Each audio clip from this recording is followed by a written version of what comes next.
Hello everyone and welcome to another edition of the GSMC Dead Ball Sports Podcast, brought to you as always by the GSMC Sports Network. My name as always is your host, Christopher Shepard. Thank you all for tuning in to today's show, and for this midweek edition of the show, we have a great one ahead, starting off by making some bold predictions for the 2025 NFL season. Never too early to do so.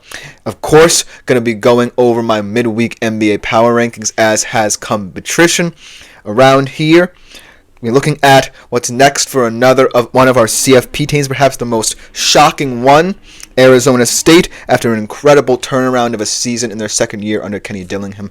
How do they ensure that they can at least make 2025 special yet again?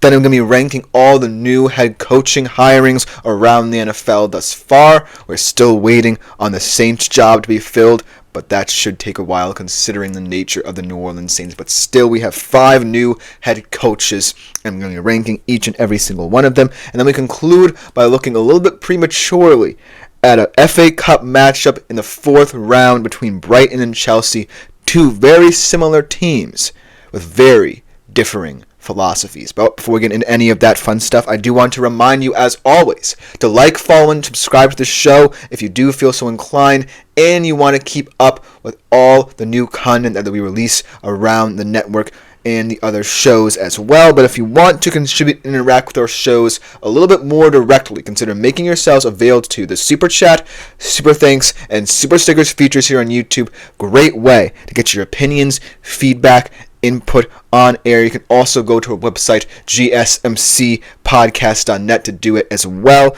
Any tips or donations as well, genuinely appreciated by all concerned, but it just makes our shows that much better when you, our friendly audience, are willing to contribute. Without further ado, let's jump right into our first segment of today's show, and it's never too early to talk the 2025 NFL season. We're about a week away from the 24 season concluding, so why not get an early start on looking ahead to 2025, and whether it be new faces and new places, surprising stats that might pop up, shocking MVP runs. It's always fun, to look ahead to the future in the NFL, and 2024 left us a decent blueprint as to how a lot of these bold predictions could come about.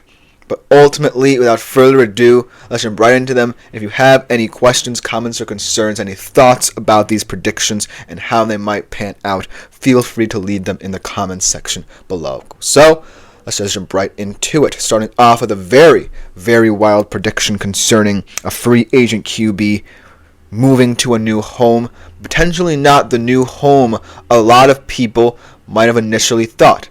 So starting out with Sam Darnold and the weird destination of the Las Vegas Raiders. Yes, I think that Sam Darnold could be in the running to be a Las Vegas Raider, even though it certainly seems as if a Pete Carroll and Russell Wilson reunion is ever more likely.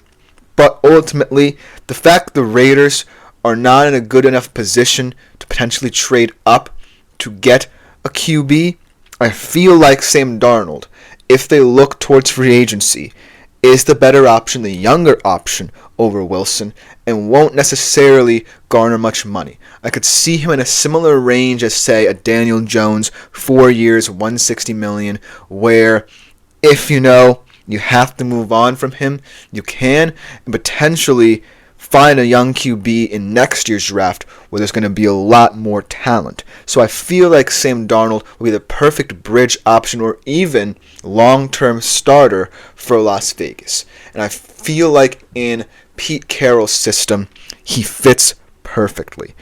A lot of the things that Russell Wilson did well when Pete coached him in Seattle, I think that Sam Darnold can do as well, with even better arm talent at this point in his career and a little bit more mobility as well. But ultimately, I feel like the Raiders will lean into the Pete Carroll old school mindset a little bit, trust the run game, and I feel like Sam Darnold can supplement that as well, because he did an excellent job of doing that with Aaron Jones in the backfield, making sure the run game was an integral part of the Vikings' success as well. So I think he would be a perfect fit in Las Vegas and perfectly fit into what Pete Carroll might envision for the future of this roster. So even though it's looking less and less likely, and potentially Russell Wilson could be going there any day now, Sam Darnold could make sense for Las Vegas for the long run rather than more of a short-term option with Russell Wilson.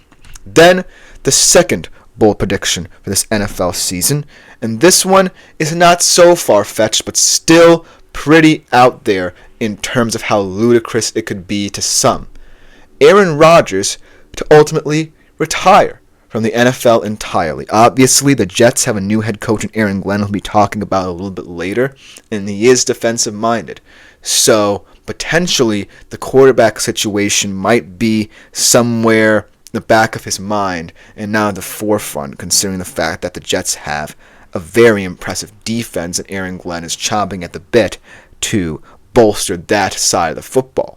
But the quarterback situation for the Jets could become very interesting if this is ultimately the case for Aaron Rodgers. Because Aaron Rodgers is someone who I feel like could buy into Aaron Glenn's philosophy, but might want to go somewhere where he ultimately has a little bit more control of this offense. And this is not an indictment of Aaron Glenn, because as a defensive-minded coach, you feel like coming into a new setting, the defense can be the first thing you can look to improve. But ultimately, Aaron Rodgers is not someone who is looking to lean on the defense for victory. He's looking to be proactive in how he leads an offense. And right now, I'm not necessarily certain, considering the fact that the Jets have a few free agents on that side of the football, in terms of Garrett Wilson, a couple O-linemen, who I feel like might sway Aaron Rodgers to either plying his trade on the free agent market or retiring entirely. So I feel like this one could go either way, but it all depends on how Aaron Glenn proves his vision for Aaron Rodgers. And so that being a factor could see him stay another year with the Jets, see what Aaron Glenn is all about, or could see him move on in terms of, say, a trade or via free agency, or just, like I suggest here, retire entirely.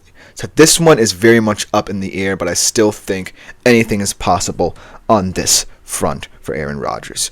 Speaking of free agent quarterbacks, well, not necessarily complete free agent quarterbacks, but speaking of quarterbacks who could be staying in one destination or leaving, I think that in the case of Justin Fields, it would be right for the Steelers to sign Justin Fields, but potentially draft a QB in, say, the third or fourth round, a guy like, say, a Jackson Dart, a Quinn Ewers, a Dylan Gabriel, or a Will Howard, who they can build up behind Justin Fields, because make no ands, ifs, or buts about it.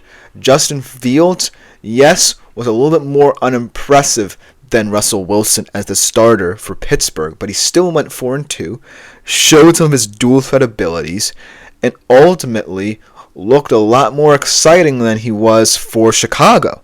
So I feel like if Pittsburgh sees Russell Wilson leave, they will be fine with re-signing Justin Fields to a short-term contract and potentially hedging their bets on being able to develop a young QB in the draft. They hadn't had success with this in the past. Kenny Pickett as the prime example, but ultimately I feel like the Steelers need to stay young at the position. And Justin Fields is as good an option as any in terms of still being under, say, a rookie contract. I think it expires either this year or next year, though.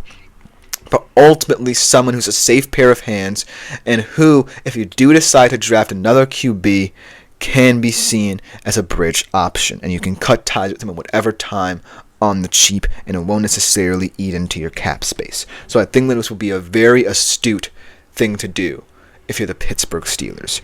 Then let's stick with the QB train here. But speaking about a QB who's definitely not leaving his franchise, not for a long time, but someone who will continuously prove to the point we're talking of him as an MVP candidate come this time next year.